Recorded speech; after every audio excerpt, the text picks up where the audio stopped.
This is Suzanne Kellner-Zinck with the Suzanne Kellner-Zinck Show Inside the Mind.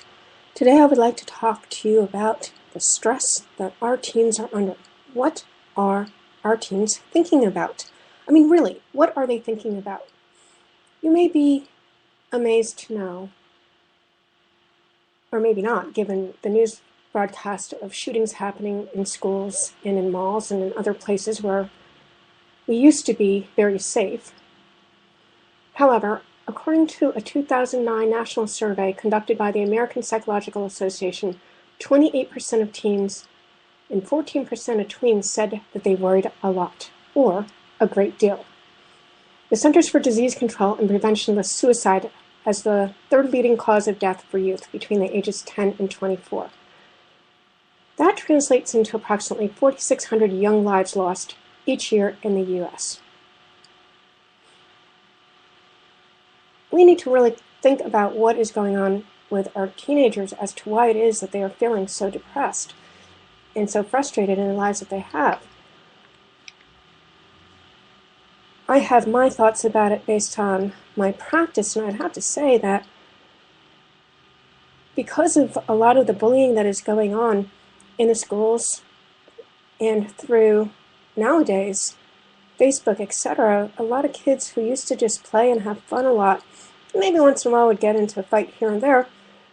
Now, it seems kids really team up against one another and gang up on them and create a lot of horror. I know that just this July 4th, at a fireworks display here in my town of Villa Rica, it's just a small working-class town in New England, there was a person who was getting bullied there to the point where there was a woman whose husband actually worked for the police force, and he came in and he broke up the group of kids. But there were over 100 kids bullying this one kid. We have to understand what is going on here. Why are our kids so freaking angry? Well, I'll tell you. Again, from my case histories of the kids that I work with, parents are really stressed out. There's a lot of parents out there who are depressed themselves. And unfortunately, many of these parents don't even know if they're going to have a job when they wake up in the morning, because the mergers and acquisitions and just this whole idea that people are so disposable, which of course brings stress on them. Of course, if the parents are in an abusive relationship of some sort and the kids are around that is also not very helpful. So the question becomes, what can we do to help these kids? Well, there's a few programs that I've been reading about lately that are bringing into the schools this idea of meditation and yoga and relaxation and calm.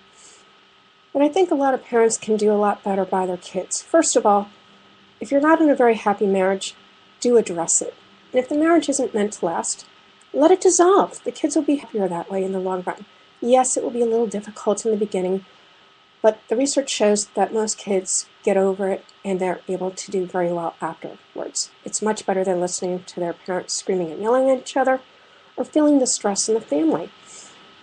Also, if you're in a difficult work situation, rethink what you're doing and how you're doing it. Yes, we all need to make a living. I understand this. Trust me, I do.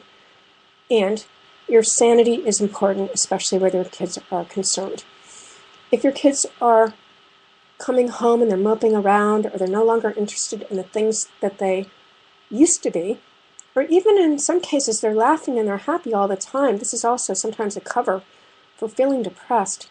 It's very, very important that you talk to your children and talk to them honestly and on their own level and find out what's going on with them and respect what they say, because, you know, we all have our feelings and we all are allowed to have those feelings. You want your feelings to be respected, so respect your kids' feelings. Get into their head to some degree, figure out what is going on with them, and then go ahead and help them address it to the degree that you can. One caveat here. It is a good idea for you to allow your kid to figure out how they would like to best handle it, and many times it's good if you just give them some advice in terms of, well, realizing that a person who's bullying them is having their own self-esteem issues and to not let that bother them so well. And to definitely never engage in the argument, to walk away instead. Things like this are very useful. But if your child is having some severe issues, best you get them some help. before it becomes too late. This is Suzanne Kellner-Zinck with Inside the Mind, and I thank you for listening to this podcast.